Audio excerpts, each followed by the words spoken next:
Good evening, viewers.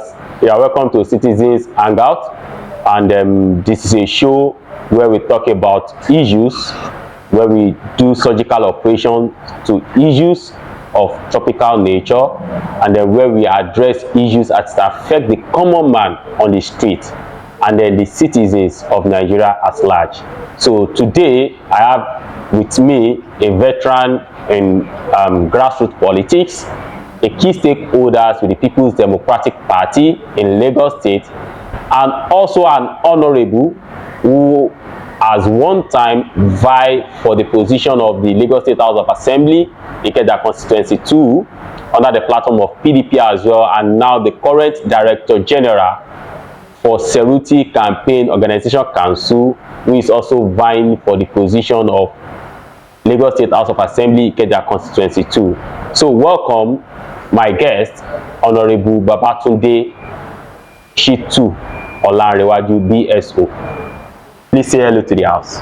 Thank you very much for having me on this program. Good evening all.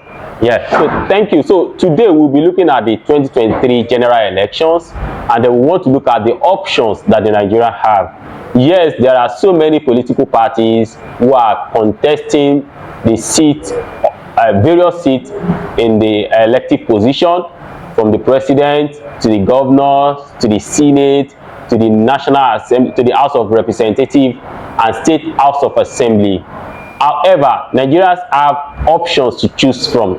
Though there are four major political parties, we have the NNPP, we have the People's Democratic Party, that's NNPP, New Nigerian People Party, then we have the APC, All Progressive Congress, then we have the Labour Party as well.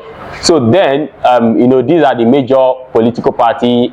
Also, we have the Action Alliance, you have the Accord Party, and several other parties. But then, Nigerians are concentrated on four major political parties. But then, let me ask my guests, so which options or which options should Nigeria opt for in this 2023 general election? Well, the best option is what that is on ground presently, which is the option of BIVAS to determine who is going to be the next person, the next president of Nigeria. The BIVAS would give the masses opportunity to manifest the mass votes. That's why I believe in the BIVAS. As you can see, okay, the last, just yesterday, the INEC did a mock exercise, which most of us were involved, and we hope that everything being normal with what that had transpired yesterday, we believe the masses votes will manifest, will count, as has been counted in various elections that the BIVAS has been used, the likes of Oshun and the other election. So for we believe that is one of the things that will translate masses votes. Well, you mentioned about previous elections that the BIVAS has been used, and then we have an issue concerning the election that happens in Osun State that is presently still in court, that your party actually did some mago-mago, to have overvoting, and then people are like, what could have happened? Could it be that the BIVAS malfunction? Could it be that INEC maneuvered the election in favor of your party? Well, what you just said, you're a pressman, and you concluding, this case is still in court. You concluding either my party did mago-mago. No. The issue here is it is issue of technicality. Shall I get in? BIVAS has given us results. And what has happened in Osun, that is what the other parties, they are trying to build on to continue their rigging exercise. I'll just give you a typical example. As at yesterday, when the REC of Lagos State came to the venue at Anifo during the mock exercise, he educated us, saying that if what is on BIVAS that the Bivas has accredited, say 100 voters, and the result is being 101, meaning that 101, a singular vote would nullify that area. What happened in Osun is so simple. The question is, go and check the Bivas. When you check the Bivas, it will give the actual voters. Now, what the APC have tried to do is to concentrate more on the strong zones of PDP. That is where the issue is. It is so logical that they will tell you there is overvoting in PDP area. This is a deliberate action. So for what is on ground at the court of law would determine, and I believe INEC is ready to even defend their own integrity. If not, we will not continue with the issue of Bivas. We believe Bivas has given us the best results, and that's the best option we can use as at now, most especially in Lagos State. The only PDP has been winning. It's at the collation center that they always rig us out, because they would have collided with different parties and have different a particular result, which is different from the polling unit results. And now what the Bivas is going to give us at the moment, at the polling unit, that the result has been announced and has been transmitted to the portal, the cloud. Before you get to the collation center, the rec at the national level would have seen the results at the polling unit level. So what matters is for our own agent to stand firm that this result that has been announced at the polling unit, please make sure you submit it on the portal, regardless of what will happen at the collation center. So we believe this Bivas will give us the best results, and that's more reason I will tell you for free. If that is the only thing our president will deliver for us, he has given us Bivas. We give kudos to that. So that is more reason you will see at the level of this new electoral act that is signed, he has given us a way forward, a step ahead in our democracy in Nigeria. Okay, I get you. So you are applauding the president for giving Nigerians an INEC that has given us the Bivas, and you are giving a thumbs up for INEC for giving us that opportunity of Bivas, which we believe that will give us free, fair and credible election. That's the truth. Okay. That is where I stand. Okay. But for every other thing, we know the APC government has failed us. Masses, they are suffering from every other thing. Talk of security, talk of can you imagine? Okay, so let's talk about this. You said the APC government has failed in delivering the dividends of democracy to the people of this country. So can you give us a typical example of one or two of the areas where you think that the government has failed the people of this great country? Let me just give you what is happening presently. You want to redesign Naira. We are not saying it's bad. Redesigning the currency is very good, it's a good idea. But it has process that must be done. But the way you are doing it, it is with the masses, the less privileged, that is suffering from it. Look at what is happening generally in the banks. Fighting. Why must you why must we get to that level of fighting? Because you are changing currency. You can't give us a timeline that is so short. We are praised currency change, with design of the currency, fine, all well and good. Any intention you are doing, fine, but do it in the right way. The way you are doing it is wrong. There's suffering on the land. At this present moment, you are doing, we all know, except we want to deceive ourselves. There's no money. It has never happened in the whole world. Scarcity of funds, money. When you have money in your account, you can't access it. Legal money, hard-earned money you work for, you can't access it. Why? No fuel, no light. These are things, basic things that affect we the masses.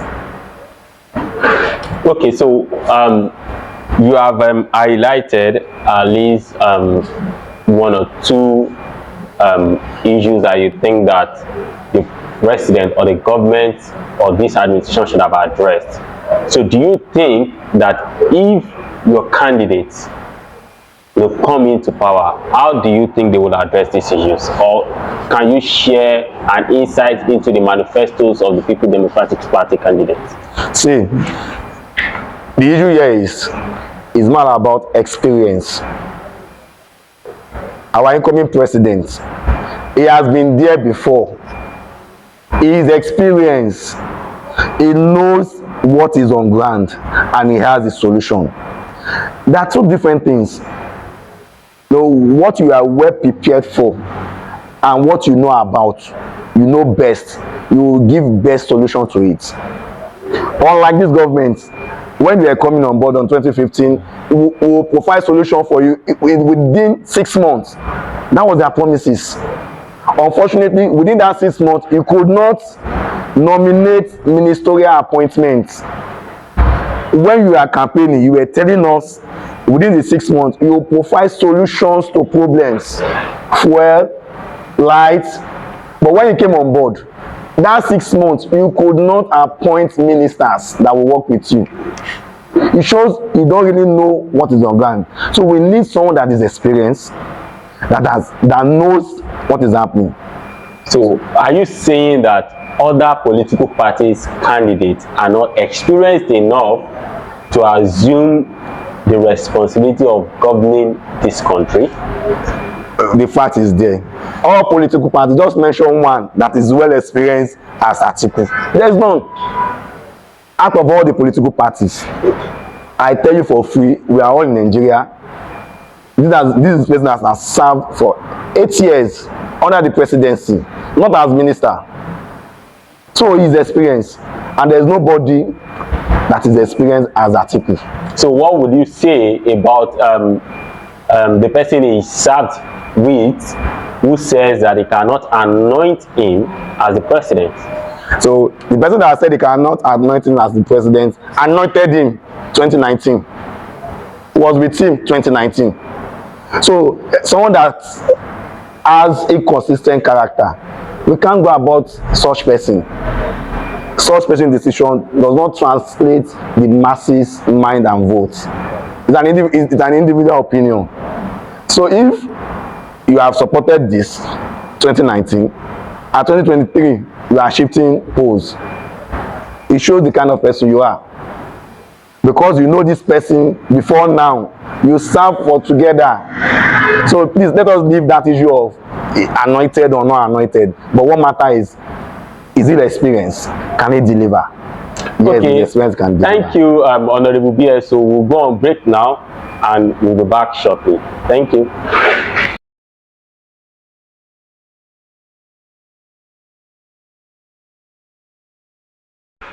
Yeah, thank you. So welcome back from the short break, that commercial break.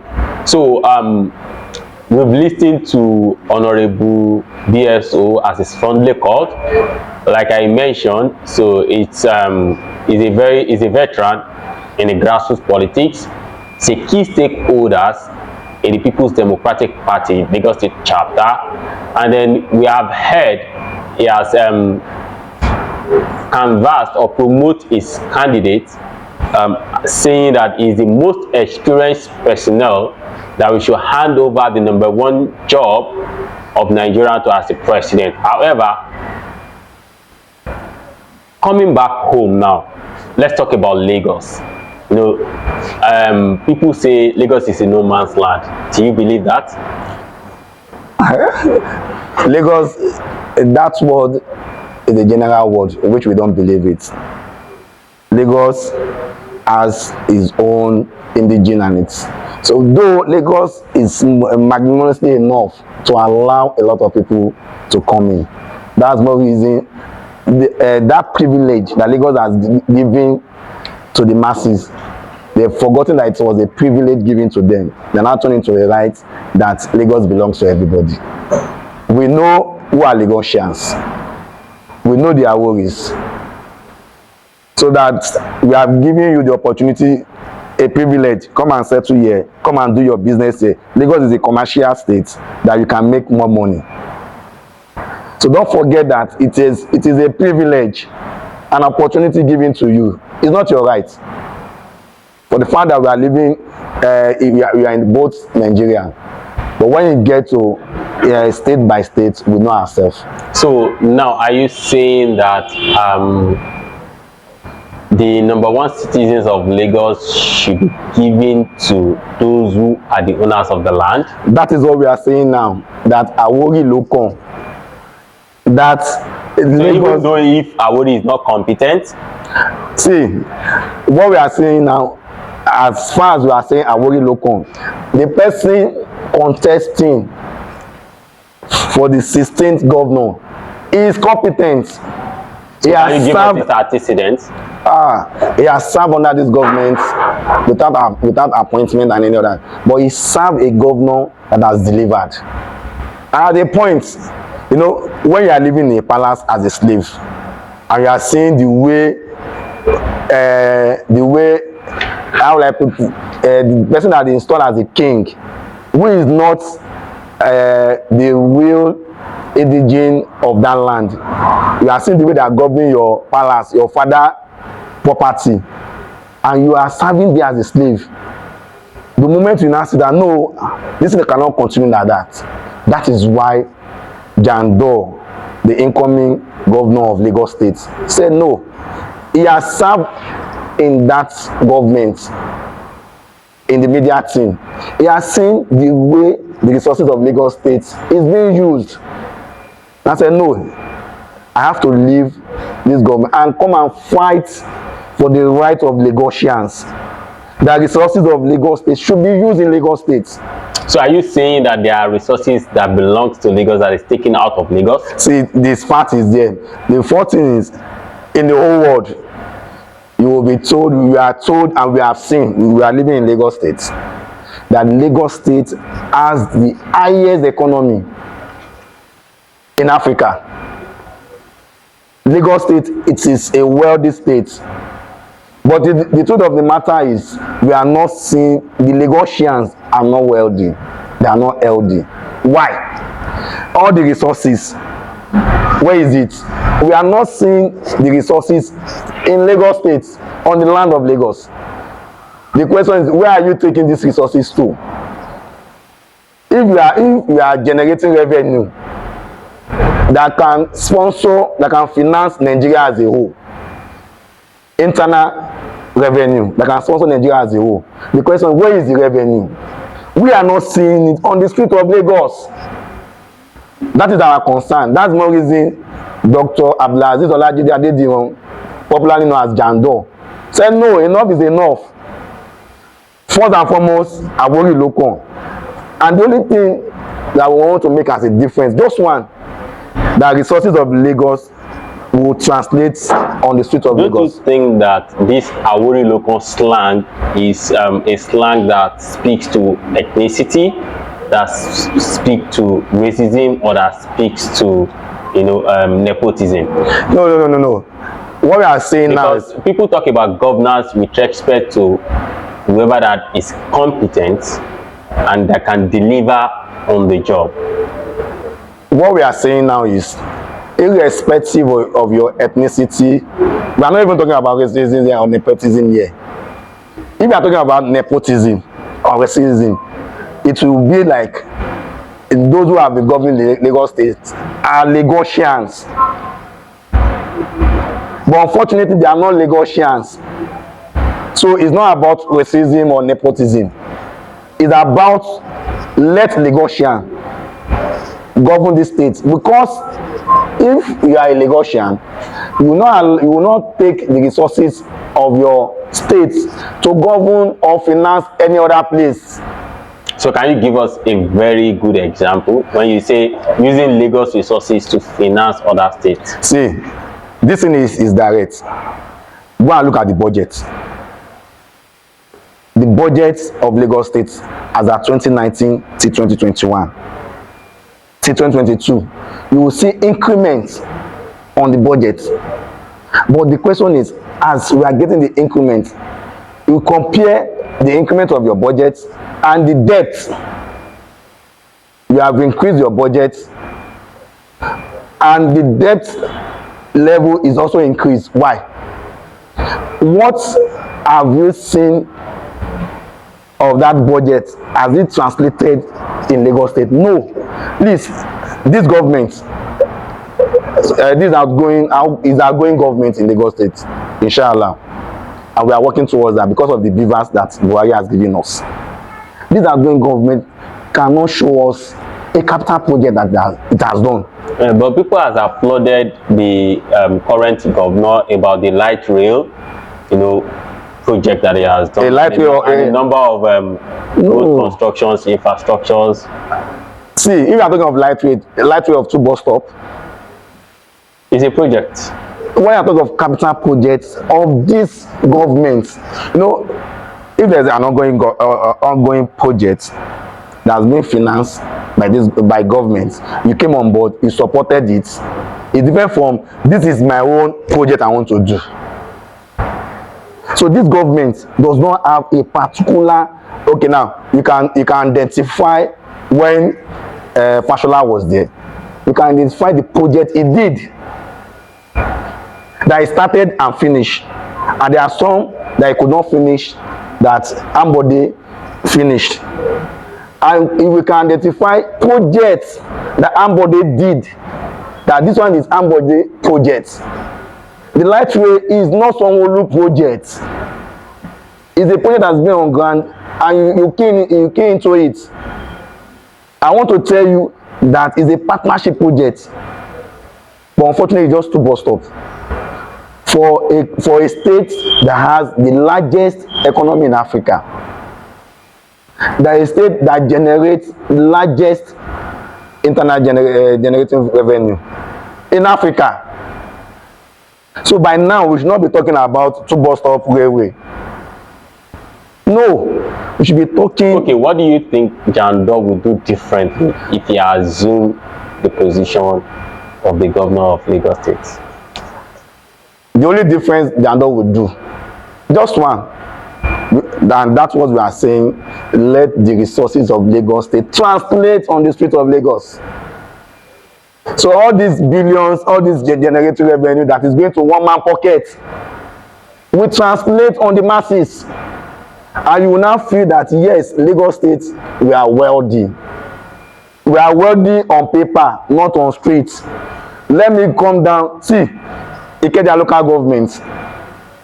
Can you imagine in Ikeja local government that the APC presidential candidate started his political affairs from Ward A, and if we show Ward A, there are very ugly situation. Capital of Lagos State, the local government that house the secretariat of the government. Come and see what is happening in that ward A precisely, where Tinubu started his affairs.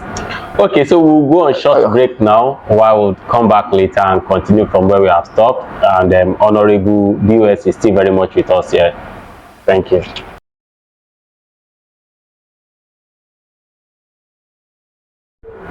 Yeah, before we go on the commercial break, you were saying something about Ikeja local government, saying that the presidential candidate of All Progressive Congress actually started his political career in Ward A of Ikeja local government. You were trying to paint a scenario of what is happening. So, yeah, the APC presidential candidate started his political career from Ward A, Anifowoshe, Ikeja local government.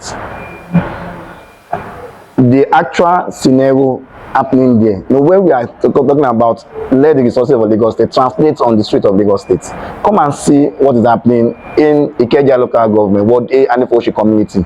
That Ward A houses the Ikeja local government council. One, that Ward A houses, when you go and check the constituency office of Aleke, who happened to be the secretary of the presidential campaign council, his official constituency office, it is in Anifowoshi, number 10 Akiremi Street. So if you can imagine that powerful allocation of resources of APC in that ward, it means that you will never see any street untouched of development. But as I speak now, I don't know of tomorrow, and I know that can never happen overnight. As I speak, we have a serious problem affecting that community. We have about 3, 4, 5 streets that has been affected, and those streets, they are immediate at the back of constituency office of Aleke and adjacent to the local government council. So this, what I'm trying to give you now, is not something that they don't know about. We have a drainage system that is affecting the whole of the community. When there's a drop of 5 minutes rainfall, you will see that everywhere is being affected. It's no more motorable, you can't access it, and we have written at the community level. I am the secretary of the land association of that community. We have written severally, even the CDA has written severally, but unfortunately nothing has been done. Oh, you said there has been letters that has been written. So can we get copies of those letters? Yeah, of course. At least as an evidence, because sometimes he said he who assert must actually prove. You need to show evidence that what you're saying is true, and then so that people could see as well. Yeah, I'll give you the copies of the letters, but unfortunately nothing has been done. And I can't imagine the same set of people that has been in governance for 23 years could not even manage simple drainage system of a ward that you started your political career from. I want to govern Nigeria. I don't know how that one is possible, because a nation, before you can build a nation, you build your home. Before you can build Nigeria, build your ward. Before you want to go and say we want to do constituency office, do the streets, the houses, your ward, the houses, your constituency first, before you want to talk to Nigeria. So if you can help me to let Nigeria know, the APC presidential candidate should go, and you have the resources. And unfortunately, Faleke is saying he's doing empowerment. Go and empower the streets. This is something that is happening. We have this community govern the SLG. So, in fact, the local government chairman will always pass every day. If you want to go to his office, must pass through this community, and he sees this thing every day that he comes to office, but nothing has been done. Okay, thank you, Honorable BSO. So, like the Yoruba adage would say, we exhibit beauty from home. So, in Latin, so I believe Nigerians out there are listening. I also believe that those concerned would also, watch this this show, and then take actions as to what you have raised that is affecting an entire community, and then nothing is being done as far as governance is concerned. Thank you. We hope that when we invite you some other time, you will order invitations. And then this is a show that is brought to you by Citizen News Hub, and then this is Citizens News Hangout. Till we meet next again on the next episode, I say stay tuned and thank you. Bye.